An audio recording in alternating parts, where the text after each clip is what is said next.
sounds.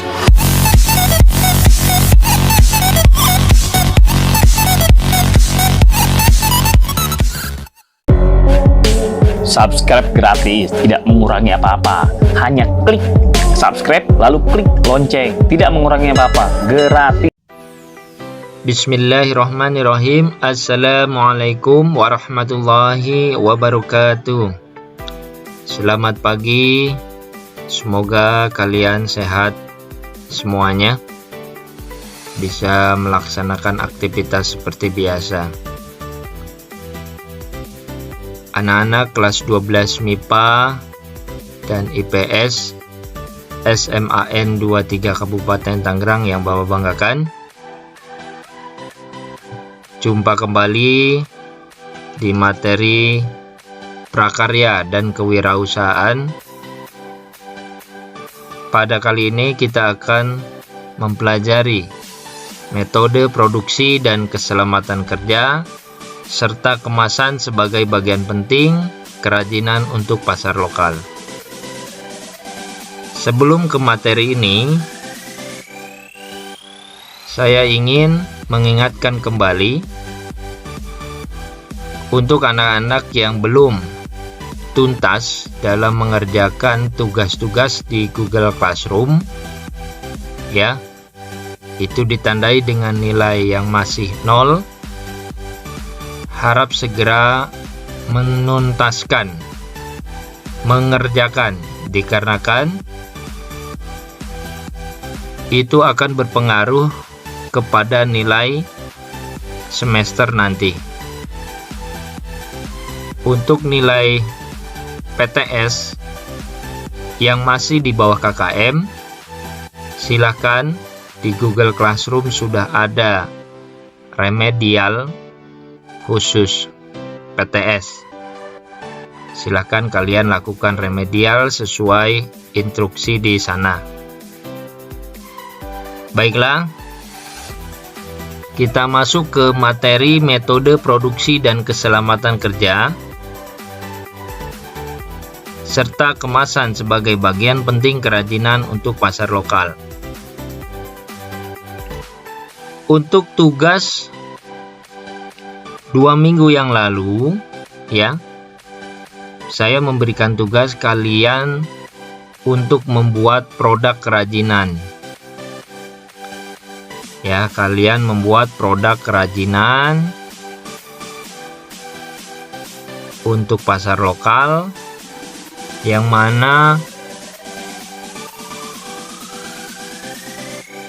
untuk laporannya itu bisa berupa makalah, ya, disertai foto-foto bahan dan alat serta tahap-tahap pembuatannya. Tapi bagi siswa yang ingin laporannya berupa video, ya, kalian dalam membuat kerajinan tersebut divideokan, ya, diedit sekreatif mungkin. Silahkan.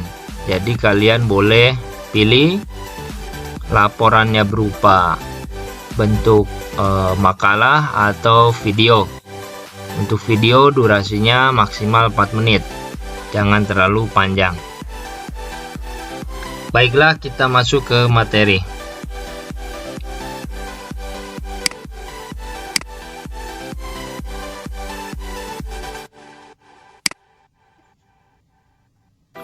Oke, produksi dapat dilakukan dengan 2 metode. Apa saja? Yang pertama ada metode tradisional. Kedua, metode modern. Metode tradisional itu cirinya adalah, ciri khasnya satu orang pekerja, 1 orang karyawan melakukan setiap tahapan produksi. Maksudnya, ketika membuat kerajinan berupa sandal atau wadah, itu kalau menggunakan metode tradisional pasti pegawai itu melakukan tahapan-tahapan dari pertama pembahanan, ya, perakitan, sampai finishing, itu dia lakukan semua. Itu kalau metode tradisional, ya. Jadi satu orang itu melakukan setiap tahapan, semua tahapan dalam membuat produksi dia lakukan. Sedangkan metode modern ini satu orang hanya melakukan satu tahap produksi, ya. Bisa kalian lihat contoh di pabrik, ya. Ada hanya bagian misalnya pembahanan. Jadi hanya dia bagian memotong bahan. Nah, nanti ada orang lagi, beda karyawan, beda bagian. Dia bagian misalnya merakit, ya. Ada lagi nanti bagian finishing, ya, atau bagian mengemas. Nah, biasanya di pabrik ini menggunakan metode ban berjalan. Jadi setiap produk kerajinannya diletakkan di seperti ban gitu, ya, karet. Nanti menggunakan mesin itu jalan mesinnya. Nah, seperti itu. Itu biasanya metode modern ini dilakukan di pabrik atau industri. Oke, itu dua metode produksi. Selanjutnya,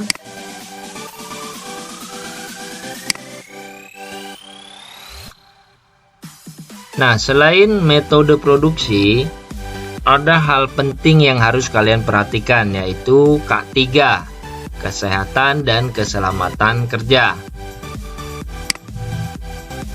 Proses pembahanan dan pembentukan material solid, ya, berupa kayu seperti ini, ya, batu, seringkali menghasilkan sisa potongan atau debu yang dapat melukai bagian tubuh pekerjanya. Maka dibutuhkan alat keselamatan kerja berupa kacamata pelindung dan masker.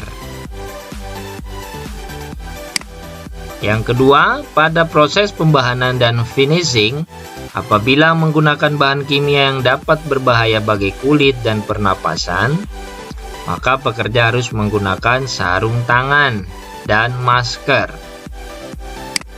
Selanjutnya, selain alat keselamatan kerja, yang tak kalah penting adalah sikap kerja yang rapi, hati-hati, teliti, dan penuh konsentrasi.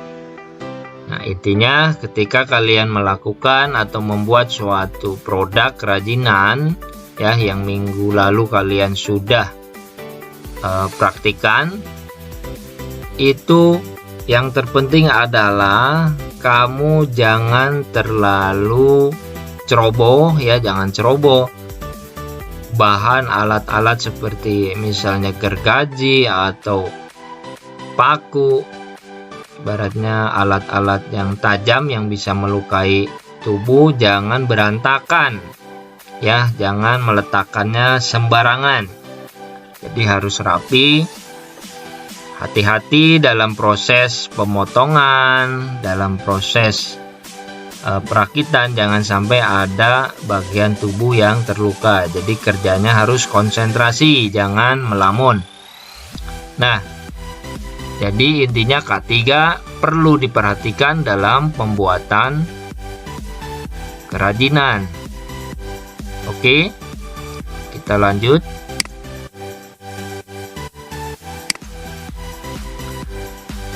Nah, yang selanjutnya adalah kemasan. Kemasan sebagai bagian penting kerajinan untuk pasar lokal. Kalian bayangkan ketika ada produk kerajinan, ya, yang memang membutuhkan kemasan, ya, karena tidak semua produk kerajinan ini membutuhkan kemasan. Tapi kalau yang harus membutuhkan kemasan, kita tidak menyediakan kemasannya, tentunya konsumen, ya, mungkin tidak jadi, atau, ya, karena tidak menarik dilihatnya, seharusnya ada kemasannya gitu, seperti itu. Nah, kemasan sebagai bagian penting kerajinan untuk pasar lokal. Kalian harus tahu dulu fungsi kemasan apa saja. Fungsi yang pertama adalah melindungi produk dari debu dan kotoran. Ini jelas ya, fungsi kemasan. Yang selanjutnya memberikan kemudahan distribusi. Ya, bayangkan saja kalian membuat ratusan sandal atau ratusan tas tanpa ada kemasan. Bayangkan bagaimana kalian mengangkut ya dari rumah produksi kalian ke pasar, ke tempat-tempat penjualan lainnya kalau tidak ada kemasan. Selanjutnya, jenis kemasan.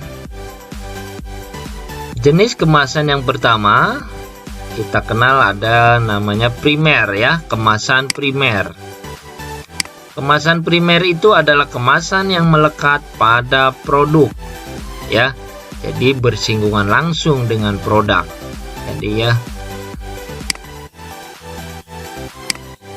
contohnya seperti apa? Nah, ini yang pertama, ini produk kerajinannya ya, berupa apa itu? Kotak ya. Kotak serbaguna. Nah, ini kemasannya ini. Jadi langsung produk ini menempel dengan kemasan. Ini juga sama ya. Ini produknya, kemasannya seperti ini. Ini sama, ini produk kerajinannya. Kemasannya berupa bisa dari kardus yang dibungkus ya, tas kado seperti itu. Nah, ini contoh kalau berupa makanan. Jadi langsung ya, kemasannya langsung menempel dengan isi produk. Jelas ya, ini kemasan primer. Selanjutnya, fungsinya apa? Melindungi produk dari benturan dan kotoran, jelas ya, ini fungsi kemasan primer. Menampilkan daya tarik dari produk kerajinan, nah jelas.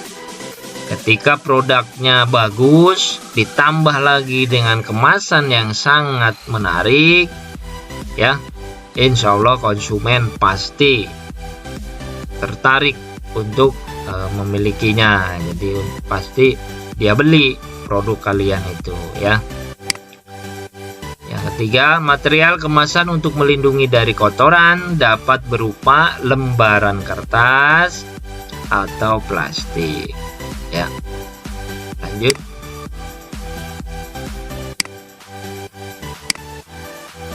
Nah, untuk jenis kemasan yang kedua ada namanya kemasan sekunder. Kemasan yang berisi beberapa kemasan primer yang berisi produk. Jadi kemasan sekunder ini adalah kemasan yang kedua untuk melindungi kemasan primer. Kita lihat contohnya ya. Nah, yang ini, yang di dalam ini kan kemasan juga ya, kemasan untuk melindungi misalnya plastik ya. Itu kan kemasan primer. Nah, kardusnya ini adalah kemasan sekunder ya.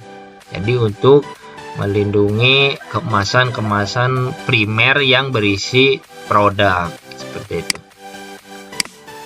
Ini contoh makanan. Nah, dalam beng-beng, kardus beng-beng ini kan ada beberapa beng-beng yang terbungkus plastik.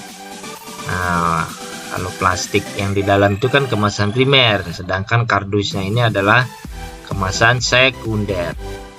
Nah, ini sama.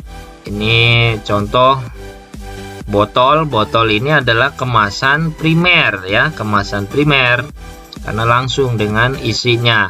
Nah, untuk paper bagnya nih, tas ininya adalah kemasan sekunder karena di dalamnya terdapat kemasan-kemasan primer yang terisi oleh produk. Jelas ya, ini kemasan sekunder. Selanjutnya fungsi kemasan sekunder memberikan kemudahan untuk distribusi dari tempat produksi ke tempat penjualan. Nah ini, jadi kalau kemasan atau produk-produk yang sudah dibungkus, yang sudah dikemas oleh kemasan primer, nah susah untuk membawanya ke tempat penjualan karena tidak menggunakan kemasan sekunder. Nah itu masalah gitu, menjadi suatu masalah. Makanya diperlukannya kemasan sekunder untuk membawa kemasan-kemasan primer atau membawa produk-produk. Oke, lanjut. Yang terakhir, kemasan yang ketiga itu adalah kemasan tersier.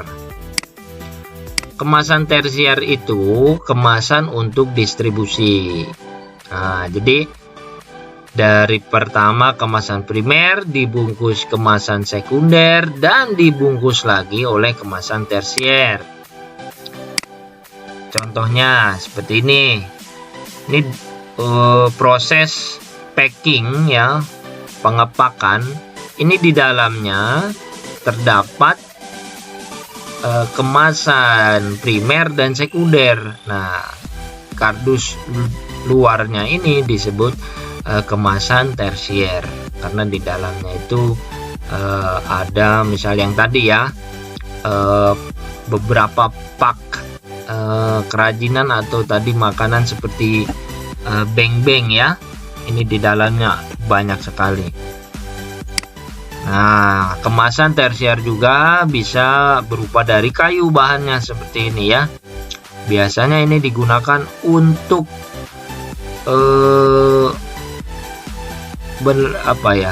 barang-barang yang mudah pecah gitu, yang mudah pecah. Nah, fungsinya kayu, kenapa kemasan tersiernya dari kayu ya, supaya untuk melindungi ya dari benturan gitu kan, karena ini sifatnya keras. Kalau ini kardus lunak, jadi kalau terinjak, kalau yang menggunakan kardusnya itu kan biasanya langsung hancur begitu ya. Kalau kayu ini agak kuat begitu ya, karena terbuat dari bahan keras kemasannya. Nah, ini contoh kemasan tersier. Kita lanjut ya.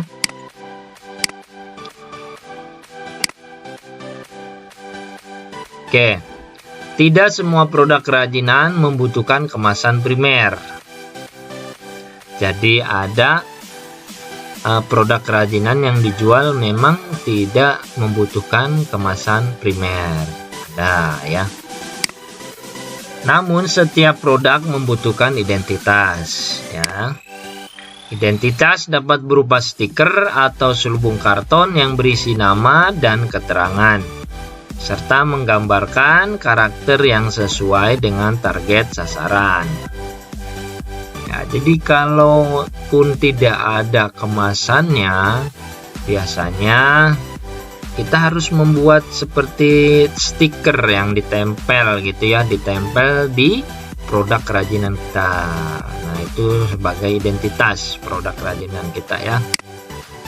Pada produk fungsional dibutuhkan keterangan cara penggunaan produk. Nah, biasanya ada buku manual kalau memang produk kerajinannya itu sifatnya fungsional. Fungsional itu benda pakai ya. Misalnya cara membuat ini, biasanya membuat kursi lipat gitu ya. Ya, atau kerajinan-kerajinan yang sifatnya dirakit, jadi dirakit sendiri di rumah gitu ya. Nah, itu harus ada buku manualnya.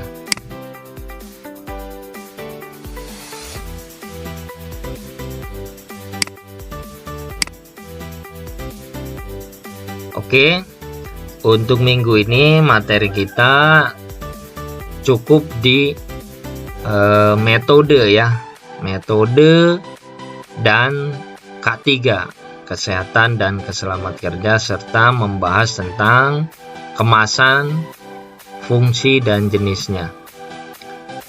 Nah, maka dari itu Bapak ingatkan kembali anak-anakku, anak kelas 12 MIPA dan IPS yang Bapak banggakan, mohon segera menuntaskan tugas-tugas yang belum selesai di Google Classroom. Dan jangan lupa silakan yang mau remedial PTS silakan, sudah ada. Tetap semangat, jaga protokol kesehatan ya. Tetap menggunakan masker, mencuci tangan, menghindari kerumunan ya. Tetap dan tidak lupa ya, harus rajin ibadah dan berdoa ya, supaya pandemi ini cepat berlalu. Oke, itu saja dari Bapak. Terima kasih atas perhatiannya. Wabillahi taufiq wal hidayah. Wassalamualaikum warahmatullahi wabarakatuh.